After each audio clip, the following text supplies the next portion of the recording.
There is no bigger consensus in fantasy football drafts than the top 12 overall selections. It's the same names in basically the same order all summer long. But question, should it be that way? That's what we're here for today, listing how Hayden and I would draft the top 15 overall picks with our own personal rankings. Yeah, after doing Sleeper Show, you realize all the picks that really matter in the first 2 rounds. So we should probably spend more time talking about those guys than the sleepers. But go back and make sure you watch the 4-part series we did last week. And yeah, these are half PPR. I'm not going strictly off the Underdog ADP. I have my own takes, and I'm actually drafting with these. Like I'm drafting a certain wide receiver over another wide receiver. And if that means I have 18% of Justin Jefferson and 2% of somebody else, let's go and see what happens this year. Yeah, there are a few different variations of the show that we thought of, averaging both of our rankings and then coming up with a consensus. And then we got to the point, Hayden, where we said, why not just differentiate ourselves and allow the audience to travel in their own direction and pick which side they wanted to be on in that way. But don't you agree? Like once Best Ball Mania 5 ADPs drop in early May, you have basically the same picks 1 through 12. Here or there might be a flip, but man, it's almost exactly the same for 3 or 4 months. Well, I think it's more comfortable to say I'm going to have 8% of everybody in the first round. I'm not going to be wrong with my first round player takes, but if you have a player take and you think you're right about it, you should want to act on it. So that's today's show. Okay. Let's do it. We'll start from the top at number 1, then go down to number 15. So Hayden, we'll go back and forth here. Who is your first ranked player? So first one against consensus, I have CeeDee Lamb as my first overall player, especially in full PPR. I would do the same exact thing. He was the number 1 in the man coverage composite score. He was also number 1 in expected fantasy points last year. There's very little target competition behind him. It's the same group that it was last year when CeeDee Lamb led the NFL in targets. It's his age 25 season. Dak Prescott contract season. Last year, he finished 4th overall. I think that he's the safest player out there. Obviously, Christian McCaffrey was the other player involved here. I think both of them have a ridiculous ceiling there. I just feel this much more comfortable with CeeDee Lamb in his floor just because he's a wide receiver heading into the prime of his career. But that's the only difference. Yeah, CeeDee Lamb is my second ranked player. He's going second on Underdog right now as well. Our buddy Jared Smoller pointed this out. By the way, you can go watch Jared Smoller here on this channel with the 5 players he can't stop drafting. Check out that entire series that we have on the channel. That Lamb's target share jumped from 20% to 29.5% from 2021 to 2023. That also traveled with the team. They went from the 5th most pass attempts in 2021 to the most pass attempts this past season. I remember like 365 days ago, I mean, I was one of the vocal people that was somewhat nervous going from Kellen Moore to Mike McCarthy. And then again, we got the pass heaviest offense this past season and a player in CeeDee Lamb who really has blossomed the last 2 years as this inside out player. And we'll get more into that as we go down this list too. Yeah, I feel really, really good if I get the first or second overall pick as well. Well, my number 1 player is Christian McCaffrey. He is going first on Underdog right now as well. He owned 49% of the 49ers red zone carries plus targets. That's the second highest percentage in the NFL last season, only behind Kyren Williams. I mean, I just don't get how you don't select him number 1 overall. I know that is chalk, but he was the running back 1 last year, the running back 2 the year before that in points per game scoring. He's a great player on a great team who potentially has like an even higher ceiling if these rumors and rumblings and buzz continue with something happening to Deebo Samuel and or Brandon Aiyuk. So Christian McCaffrey is simply sensational. 33 games he has played with San Francisco, and he scored 39 touchdowns in that span of time. Yeah, he last year averaged 23.2 half PPR points. The next closest, 19.1. So it's a 4-point gap from RB1 to RB2. The only thing that I can counter with that is he's age 28, has had a bunch of touches on his body. That's the only thing I can come up with. I think if Deebo gets traded, I'll move Christian McCaffrey back up to number 1. How about that? Yeah, I mean, the only downside is injury. He's only not scored in 6 games that he's played with the San Francisco 49ers. Like, if you score a touchdown, that's going to be a pretty good week for your running back 1 overall. Okay, so do we just flip-flop these? So, like, I have Christian McCaffrey 1, CeeDee Lamb number 2. You have CeeDee Lamb number 1 and Christian McCaffrey number 2. And I would say there's a tier drop after those 2. Okay, well, then let's jump down into that tier. Who is your 3rd overall player in rankings right now? Justin Jefferson. So this is another one where I'm trying to draft a lot of Justin Jefferson because he goes like 5th, 6th, sometimes even 7th overall on Underdog. As a reminder, he was the wide receiver 1 in half PPR points per game last year in his healthy games. He was the wide receiver 2 in expected points. Obviously, you're losing Kirk Cousins, and that is a big deal. But I looked at the 4-game sample after Justin Jefferson came back from his injury. Without Kirk Cousins, it was Nick Mullins. On those games, he had 10 plus targets in all 4 of them. He had a 2,023 yard pace across those 17 games. If you just look at it like the last couple years, Justin Jefferson's just been in a tier of his own. I know we like to compare him to Jamar Chase and Amon-Ra St. Brown and those type of guys. It really is just not even close. And Justin Jefferson, for my eyes, is the best wide receiver in the NFL. I have a lot of faith in Kevin O'Connell here. I actually probably have more faith in Sam Darnold and JJ McCarthy than most people do as well. The offensive line is really good. There can be a bunch of shootouts looking at the division as well, indoors on top of that. So I think there's a lot to like with Justin Jefferson. And it could be one of these type of guys where after week 1, he has 14 targets and we're like, yeah, we should have probably been drafting him first, second, or third overall. And he already has a season as the top overall scoring player at his position. He's going 5th on Underdog right now, 5th overall. He's a little bit lower on my list than he is yours. But as you said, 107.4 receiving yards per game this past season. He was, I believe, outside, despite those receiving totals, outside the top 24 scores in 3 of the final 5 games of the season. Now, that was with Josh Dobbs and Nick Mullins, even though Nick Mullins was ripping it. Kevin O'Connell was asking him to throw the ball 100 times. But like you said, I have more faith in J.J. McCarthy and Sam Darnold than I have or had with Josh Dobbs and Nick Mullins in order for him to get there. So like, even if he was outside the top 24 scores in 3 of those final 5 games, he was also the wide receiver 6 and wide receiver 1 overall in those other 2 weeks. And I believe the first game back, he only played like 20% of the snaps coming back from injury. So I'm willing to throw that thing right out the window. Okay. My number 3 player is Tyreek Hill. Yep. With Miami Dolphins. And he's going 3rd on Underdog. He's been targeted on 32% and 36.6% of his routes over the last 2 seasons. That's the highest rate of his career and the highest rates in the NFL. He actually posted, and Reeves pointed this out, more yards in 16 games this season than CeeDee Lamb did in 17 games.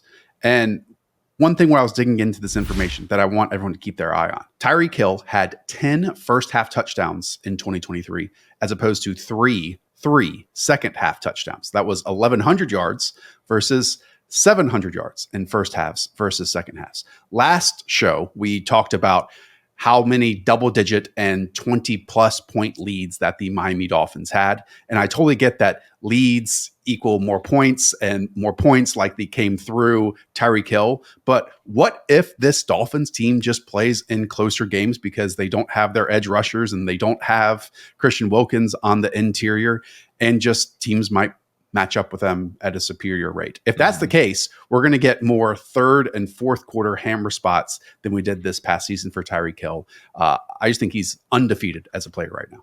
He really is. He's my 4th player, my wide receiver 3. He's been the 3rd overall player and the 8th overall player. It's the cheap motion plays, its ability to win downfield. It's the full package. It is his age 30 season, but he has not looked like a player on the decline whatsoever. So I don't have any negative notes against him, really. So he's your 4th overall player? Yep, 4th. Okay, then I'll go to my 4th. Bijan Robinson. He's going a little bit later than this on the platform that everyone loves, on Underdog Fantasy, 7th on their board. Fantasy football, to me, Hayden, is about running backs that score more than 20 points per game on average. Last year, there were only 2, Christian McCaffrey and Kyren Williams. There were none in 2022. There were 5 said players in 2020. So it is variance at that position every single season. To me, Bijan Robinson has the talent to accomplish this mark, to hit this mark. He just needs the opportunity to do it. And I think he is likely going to get it this year from this Rams coaching staff. Zach Robinson, coming from a Sean McVay tree, just spending time and showing what Kyren Williams could do in a role like this, to go along with, I believe, an underrated and an underperforming offensive line this past season. So to me, I want to chase those 20-plus point running backs, and Bijan Robinson has a clear path to it in my eyes.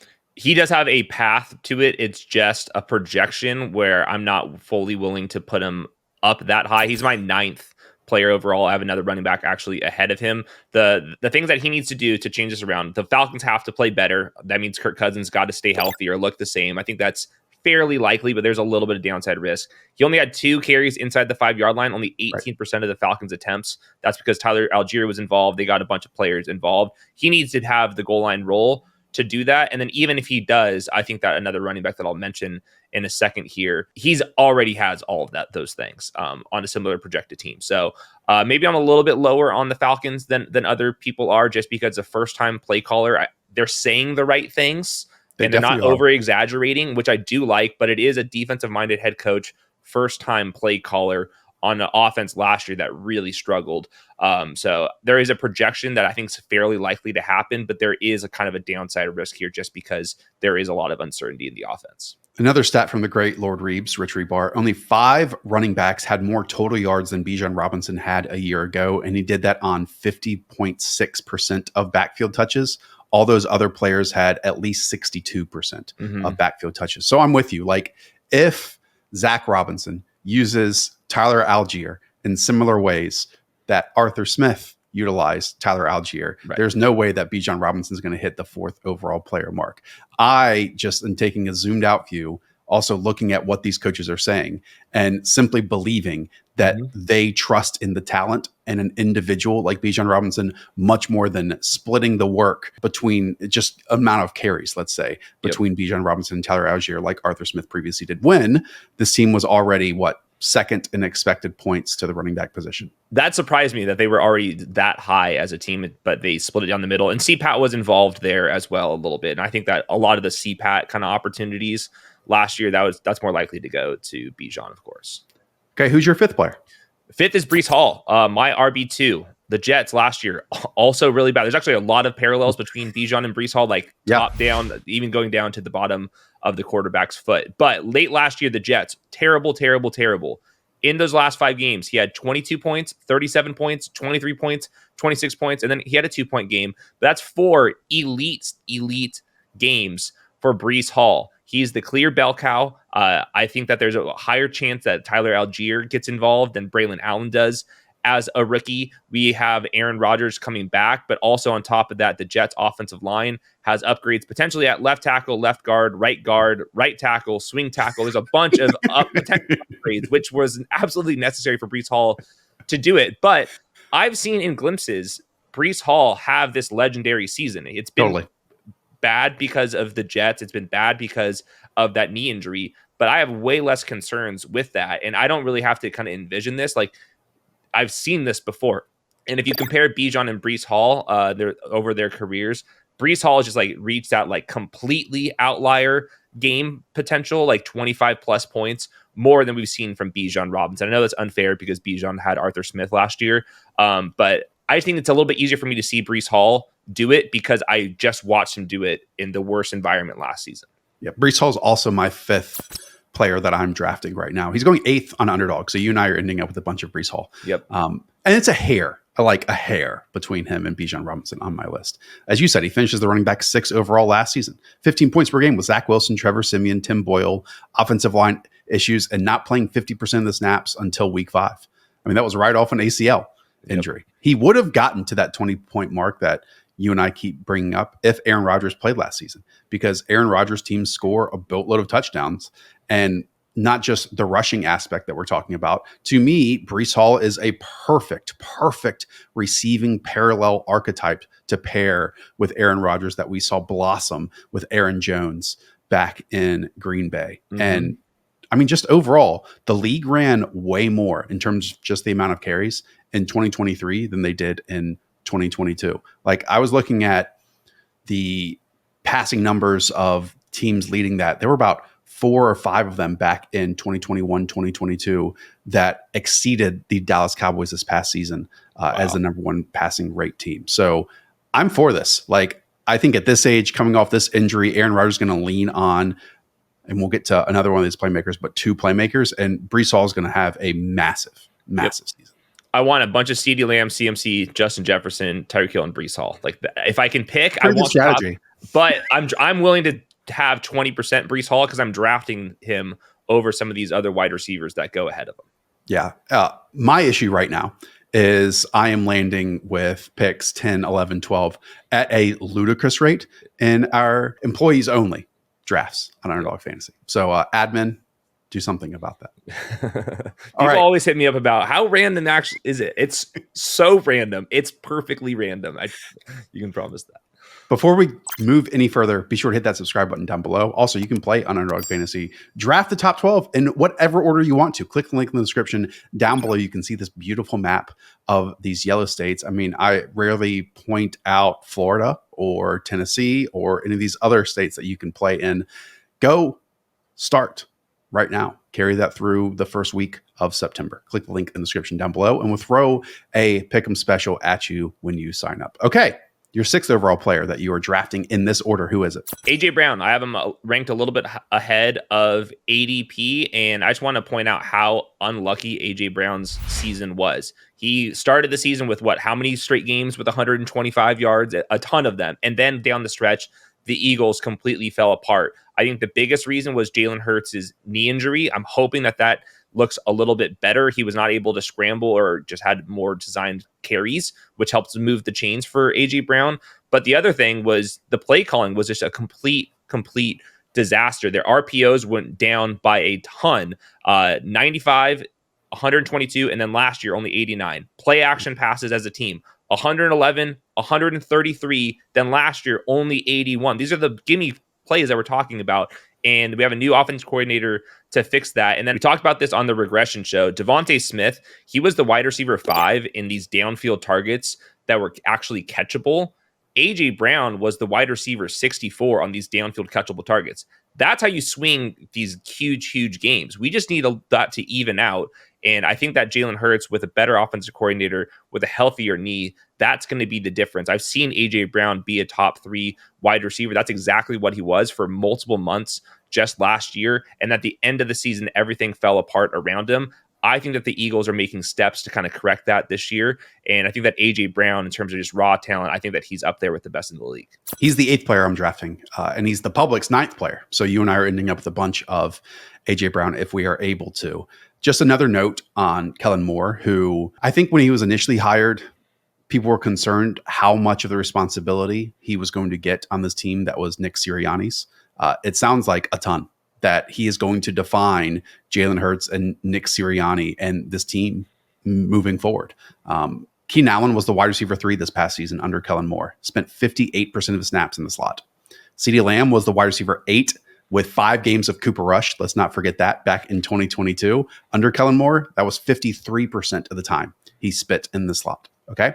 Last season, AJ Brown only spent 25% of his snaps in the slot. So I'm going to be very tuned in to this excellent lineup of beat writers that the Philadelphia Eagles have to see what camp reports state of which of these Philadelphia Eagles wide receivers is spending the most time in the slot. I could see it being AJ Brown, who did a good amount of that, I believe, with the Tennessee Titans, because that inside to outside versatility, creating a matchup advantage, is what Kellen Moore has been all about these last 2 seasons.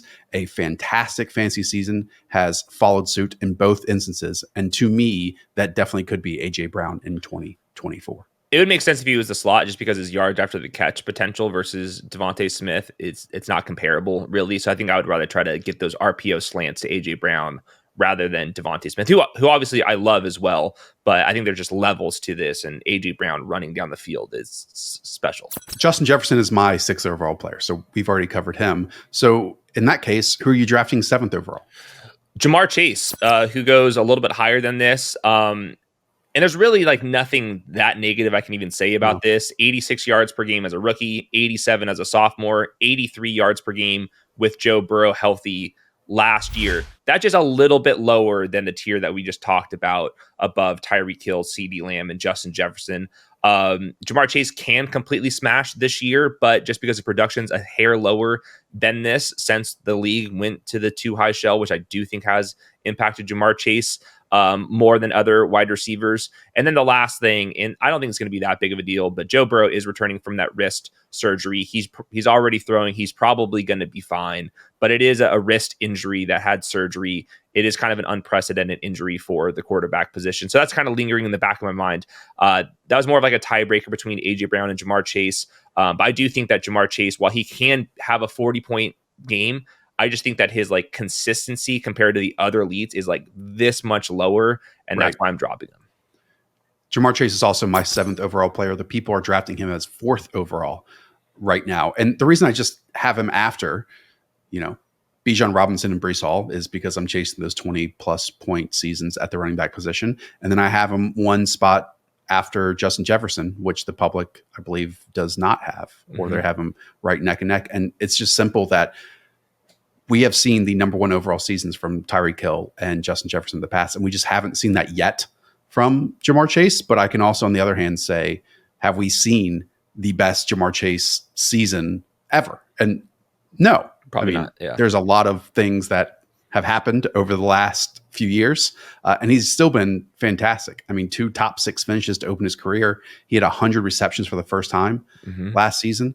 And he also has massive single game outcomes. Like when Jamar Chase takes over a contest, I think he has like the top 2 scoring single game marks for a wide receiver in his career so far over the last 3 years. Yeah, he scares me that I don't have a ton of them, but the other guys I'm drafting are also very, very good. So yeah.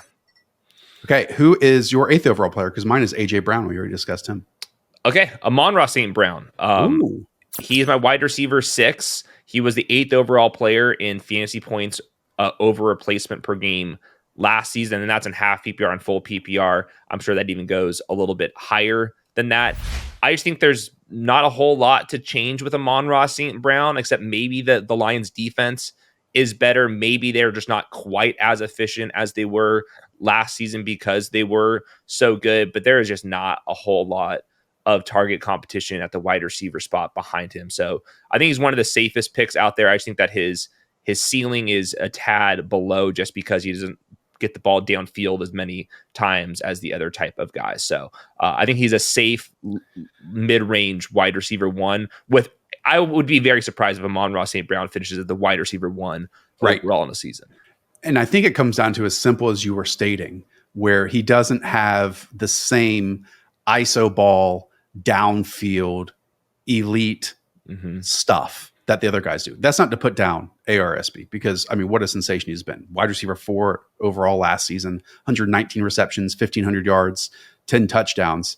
I think we're very lucky that we are basically drafting Ben Johnson with him. Yes. The Lions led the NFL in total yards per game this past season, ranked 4th in points per game over the last 2 seasons at 27 points per game with Ben Johnson at the helm. Arguably, Hayden, even less wide receiver competition this year than he had last year without Josh Reynolds. So safe is a fair word here. And I don't mean that in a negative connotation. I can't sit back and rank him ahead of like the stone cold outside alphas of all the other types. And the Lions, they're projected for the 2nd most points. So they'll have a ton of red zone opportunities. But if you're sorting by the teams who run the ball in the red zone, particularly inside the 5 and 10 yard line, the Lions are at the very top of that list because that's just what Dan Campbell, Jared Goff, the whole system wants to do there. So, and even when they get down to the red zone, there's other teams that would possibly throw the ball to their wide receiver. Amon-Ra St. Brown, not as much. Okay, so he is your 8th player. Again, my 8th player was A.J. Brown. Amon-Ra St. Brown is my 9th overall player, and yours was Bijan Robinson, I believe. Yes. Yeah. Okay, so let's jump down to number 10. Who are you drafting 10th overall when you land at the 110 spot? Puka Nacua.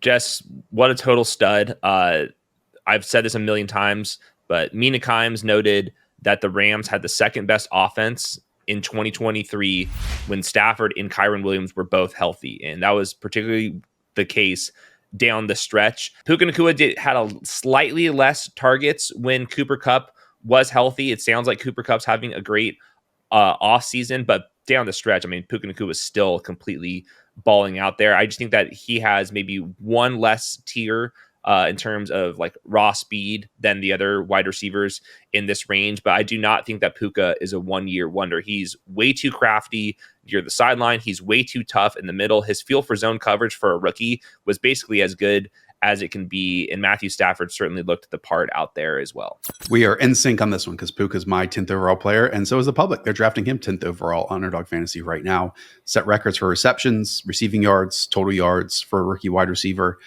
I think the area where he could jump up inside the top 10 overall would be touchdowns. He found the end zone just 6 times. And this is just anecdotal, so it might be wrong. But I believe like when Odell was there and we had the great Cooper Kupp season, the Rams were like one of the past happiest teams inside of the 10-yard line. It felt like that changed quite a bit when we got Kyron Williams and the season that he had and the offensive line that they built up, especially because Matthew Stafford is not a quarterback sneaker. I do wonder which side this team is going to land on here in 2024. But man, I mean, I think you outlined it. Even with Cooper Kupp on the field, Puka Nacua still had 2.66 yards per route run. So he's still just an insane football player. Yeah, the last 6 games together, Puka Nacua 19.1 half PPR points, including those NFL playoff game or the lone playoff game that he had. There was the red zone stuff. Cooper Kupp was the wide receiver 9 in red zone receptions last year, despite only playing 12 games. So he actually had more red zone production than Puka did, despite playing half the season. So that's kind of in the back of my mind. And yeah, Cooper Kupp might. I'm starting to believe in like round 3 Cooper Kupp like might be a massive mistake. And what we talked about in the wide receiver sleeper show, hopefully you tune into that.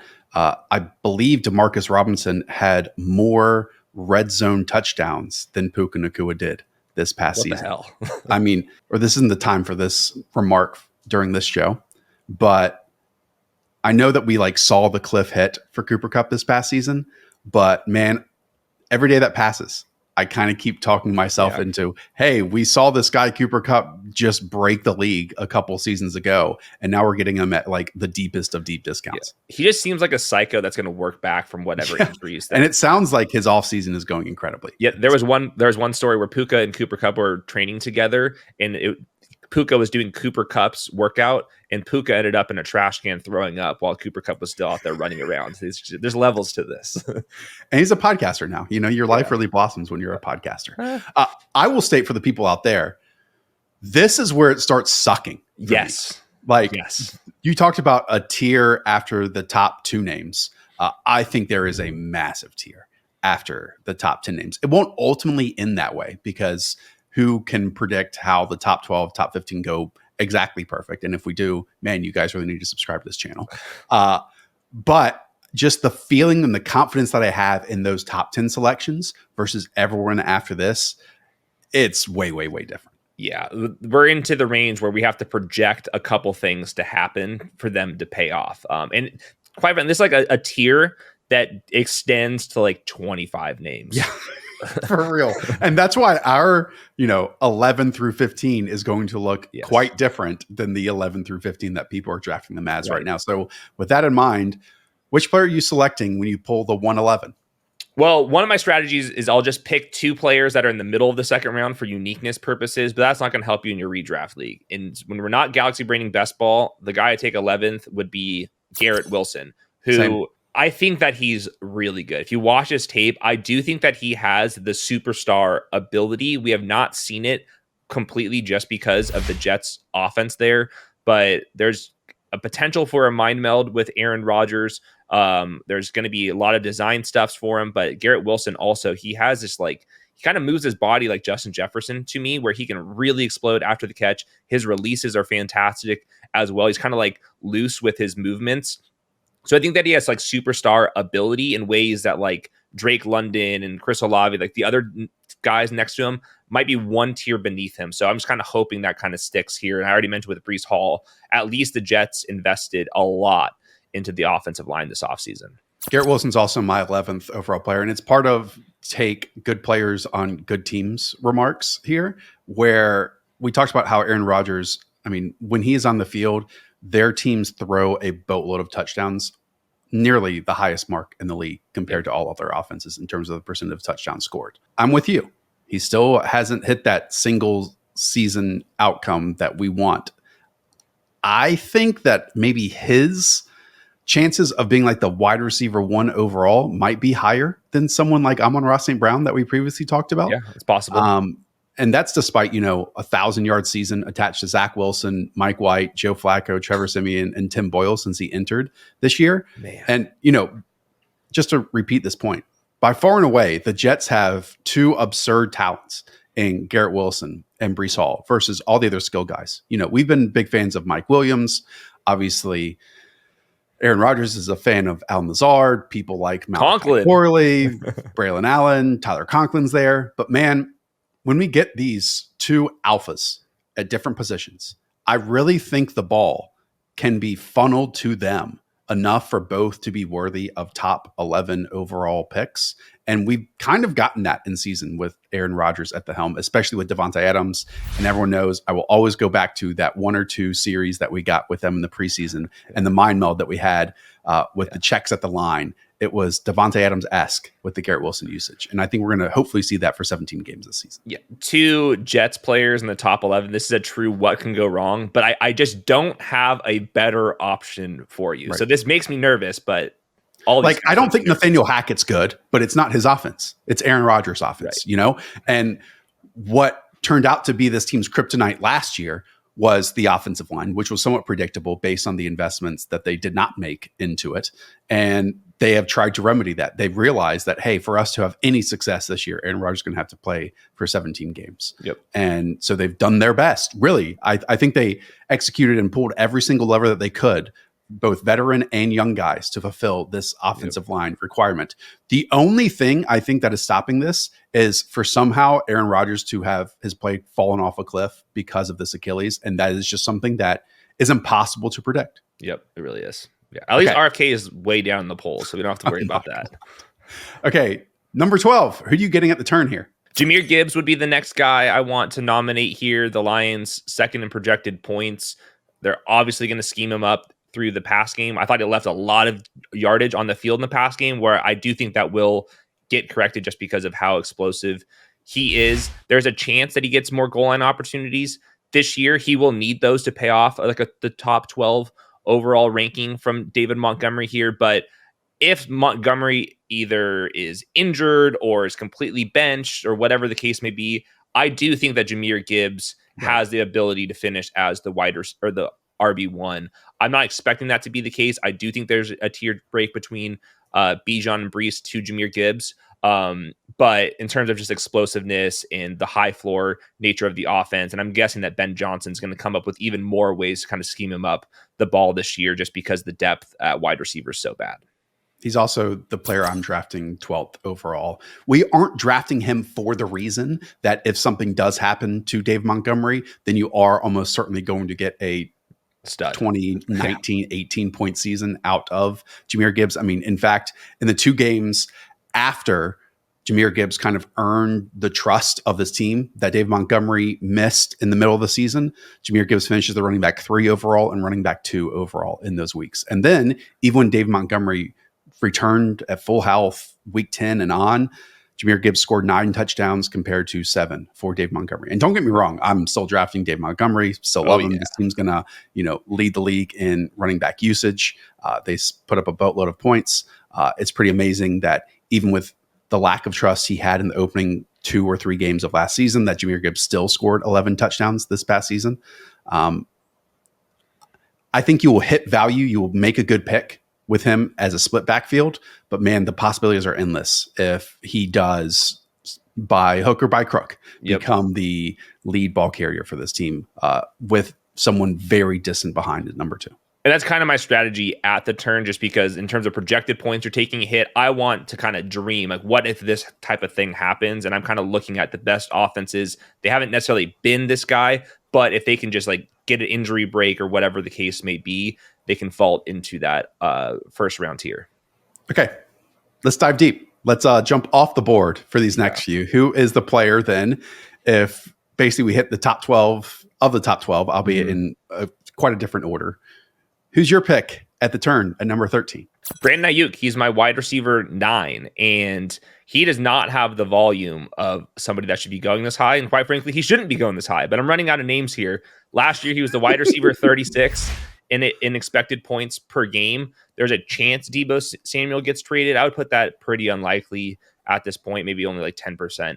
chance. But if that was the case, Brandon Aiyuk, I do think he would be a first round wide receiver. If George Kittle isn't the same, or if CMC isn't the same, there's a lot of ways for Brandon Aiyuk to kind of take that last hit. He's just been a complete model dunker in his first 4 seasons, plus 14%, plus 22%, plus 26%, and then plus 47% fantasy points over expected. That's basically like the most efficient wide receiver in the game. He's their only downfield threat basically in the offense. He serves a huge purpose for the 49ers, and they are projected for the most points. So in terms of volume, this doesn't make sense. In terms of like contingent based upside, I do think that Brandon Aiyuk has the ability to be a first round wide receiver if like something kind of breaks his way. Man, I mean, the tables have totally turned here, because as of now, Brandon Aiyuk is not in my top 15 players that I'm selecting in that order. He's being drafted by the public 17th overall. Right now, I totally get what you're saying. And I think that Brandon Aiyuk is one of the best route runners in the league. Been saying that for multiple years. I'm glad he's finally getting his flowers.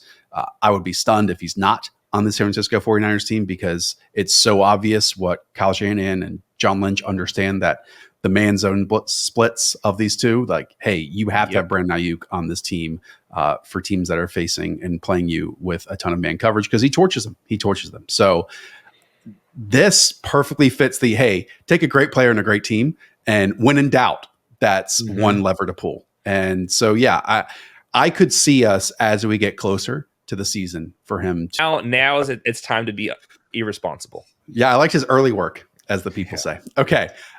My 13th player, who's going 21st on Underdog right now, is Saquon Barkley. All right. Saquon Barkley.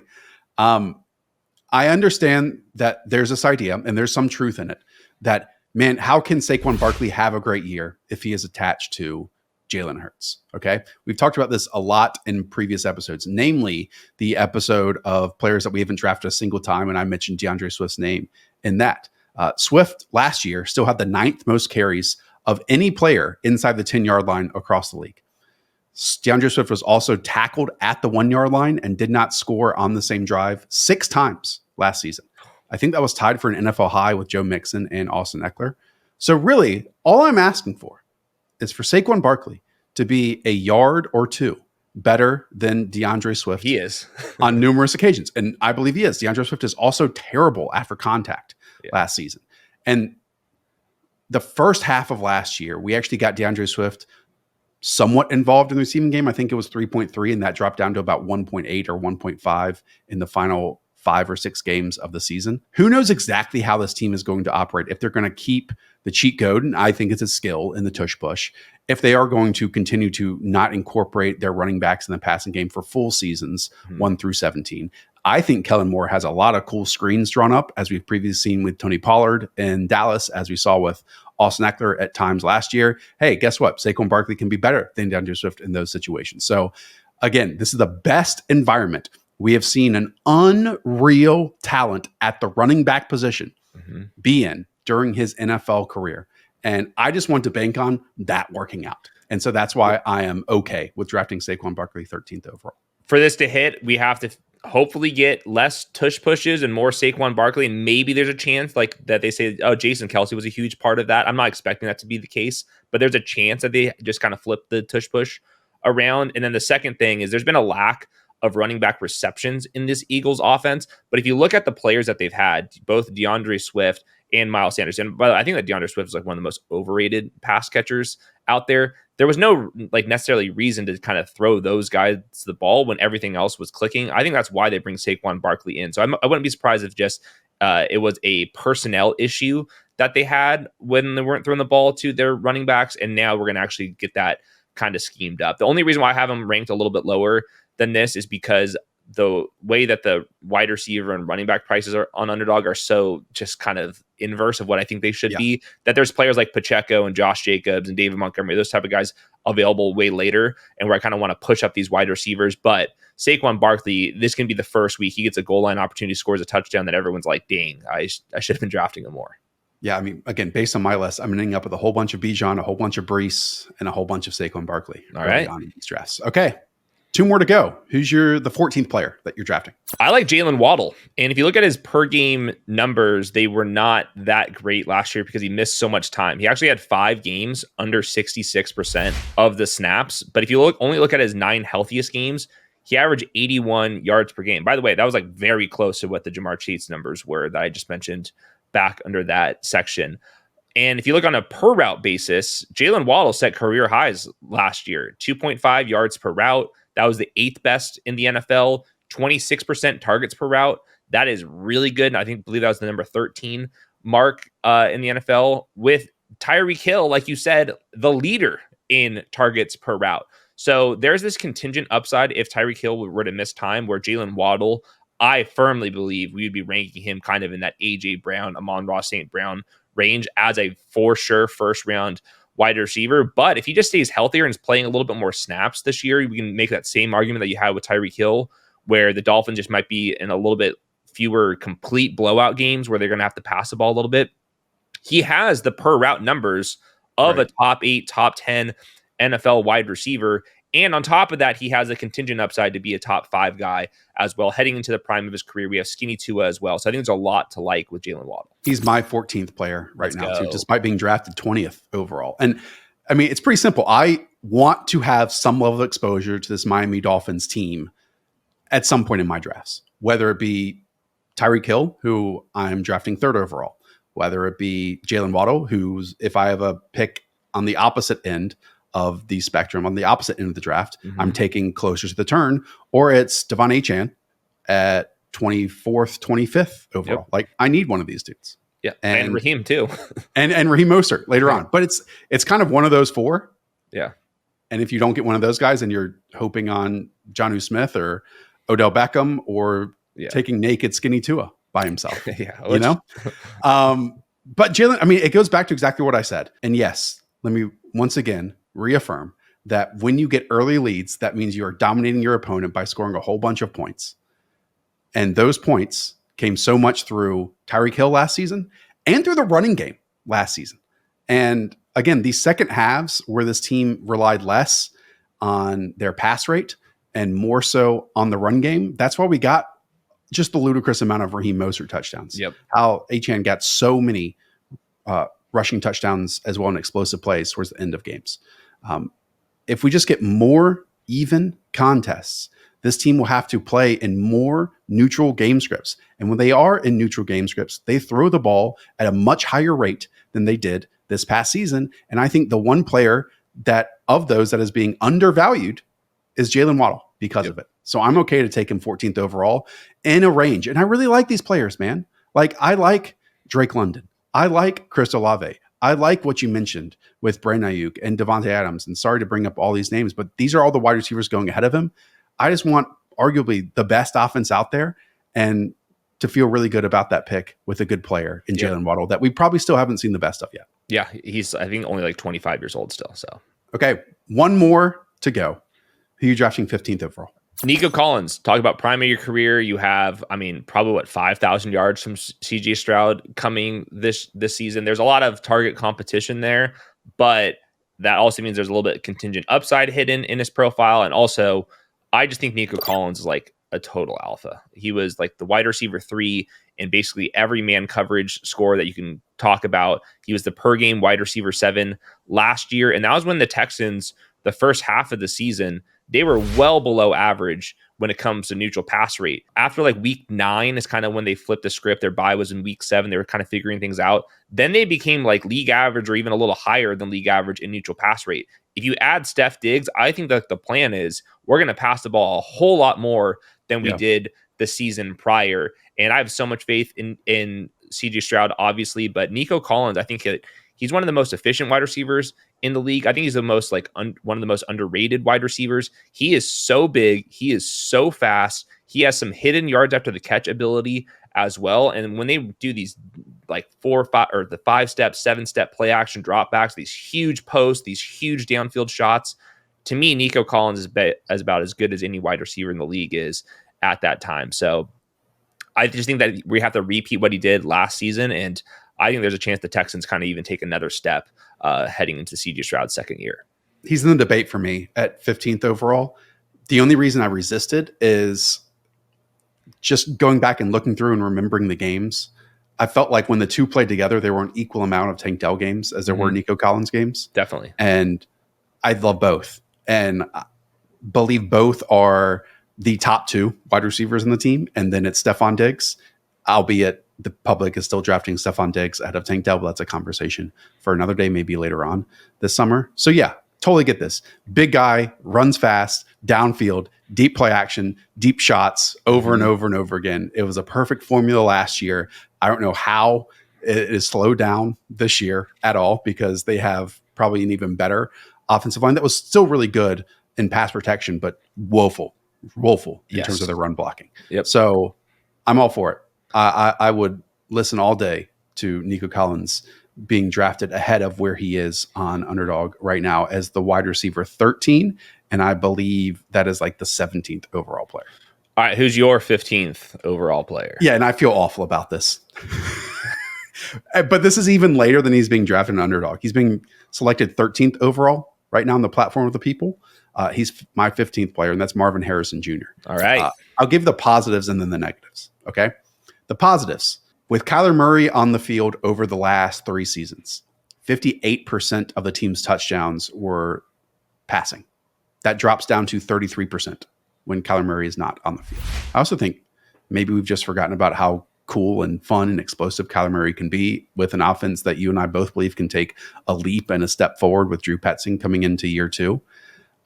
Now, the negatives, okay?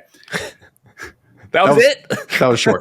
Well, one, Marvin Harrison Jr. is also He's very good. Unreal prospect. Yeah. And was such veteran savviness, made the difficult stuff look way too easy. He certainly wasn't overlooked during the draft process, but it wasn't appreciated enough, I would say, during the draft process. His body control, winning in true isolated one-on-one fashion, so on and so forth.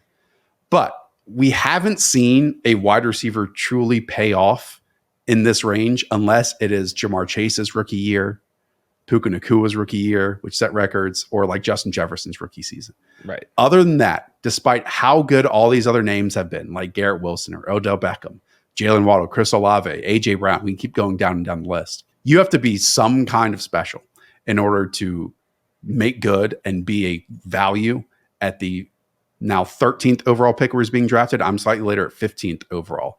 And that is what scares me here. I have him at 19th overall. I love Marvin Harrison, but I think even just structurally with the Arizona Cardinals, I think they want to be run heavy or maybe balanced. Like from week 10 on last year, they were 25th in neutral pass rate. This is a team that comes from the Cleveland Browns and the Eagles, and these were pretty balanced teams as well. They're only 21st in projected points as a team this year if you're looking at the betting markets there as well. So yeah, they're going to pass the ball more because they have Marvin Harrison, but we have to kind of see them be a above average offense this year. I think it's possible that Marvin Harrison does join that club of the Pukas and the Justin Jefferson and those guys, but I would say that would be like an 80th to 100th percentile outcome. And I think that the more likely scenario is going to be like an inconsistent wide receiver too. So I would still draft him in the second round. I think the 13th overall selection it's very bold to me, just for like, he's a rookie on a team that like might be a little bit below average in terms of passing numbers. Yeah. Again, constant in the second round, I'm ending up with Saquon Barkley, Jalen Waddle, Nico Collins, Brandon Aiyuk. And like, that's kind of been my second round consistently here. Yep. Do you have a player, and I'll give my answer, where after week 1 happens and we kind of immediately reshuffle the decks and we're like, this guy was drafted in the second, third round, and immediately he becomes a consensus top guy? My answer for that would be Kyren Williams. Kyren Williams last year, he's my like 16th overall in the rankings. I removed the games where he played like 90% of it, actually made the cutoff only 80% of the snaps. If you look at Kyren's stats in the games where he played below 80% of the snaps, he averaged 21 half PPR points a game, 19.6 carries, 3.1 targets per game. If he has 80% of the snaps in week 1, if you didn't have Kyren Williams this year, you are going to feel very, very nervous. I know he's got a foot injury. The downside risk is very obvious. When you have Blake Corum, you have these injuries. You are a small guy. You weren't some high-end prospect. But he also was extremely efficient last year, extremely productive in a very safe offense because of the play caller, who added to the offensive line as well. And right now you can get him in the 3rd round.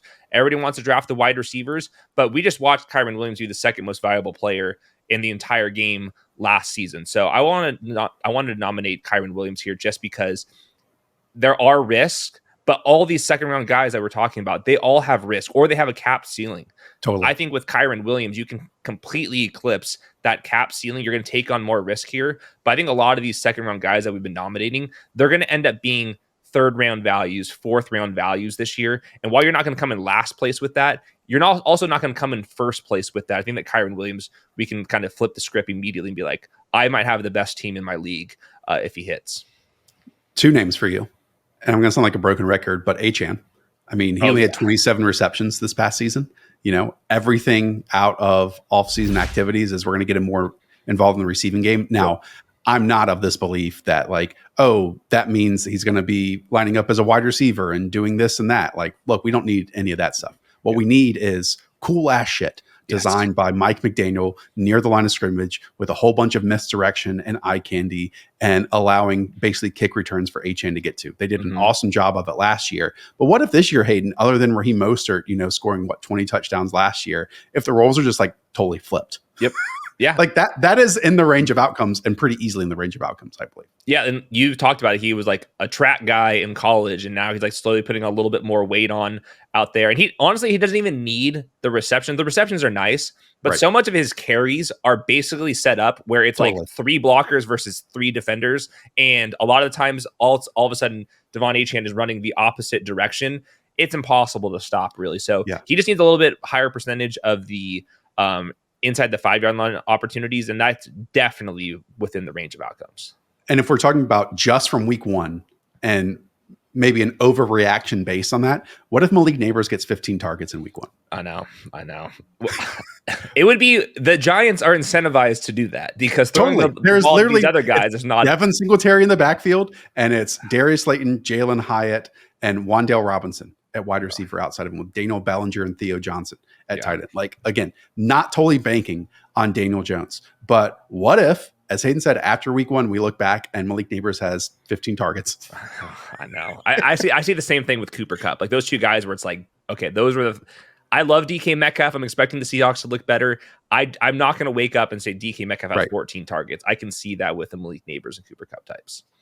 Okay, that does it. Let us know your top 15 if you want to, down in the description below. We've cited a whole bunch of other videos that we have here on the channel. We just wrapped up Sleepers Week that include every single position: wide receiver, running back, quarterback, tight end. We also have our running series, the 5 players I can't stop drafting. This week, it's Establish the Run's own Adam Levitan on the channel. So be sure to hit that subscribe button.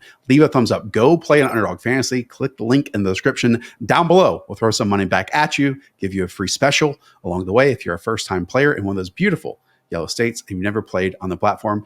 And 100% shout out to producer Weaves, who I'm sure has put these in nice, pretty lists on the screen as we've just been talking heads and recording on our own. All right, up the villa. We will talk to y'all soon. See ya.